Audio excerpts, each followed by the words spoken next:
నమస్కారం ఘంటారావానికి స్వాగతం. ముందుగా ప్రధాన అంశాలు.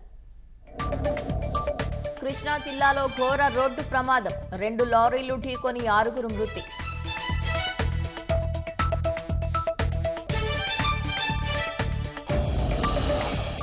పెన్షన్ పెంపునకు ప్రభుత్వం ఉత్తర్వులు, ఎన్టీఆర్ భరోసాగా పేరు పునరుద్ధరణ.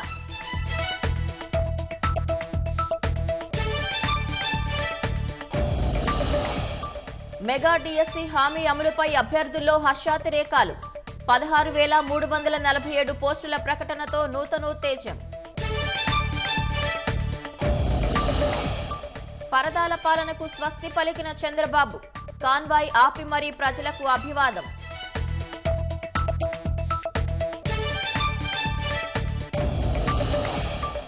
బాపట్ల జిల్లా పాండురంగాపురంలో వైకాపా నేత వీరంగం, తెదేపా ఫ్లెక్సీ చించి కాళ్లతో తొక్కిన వీరారెడ్డి.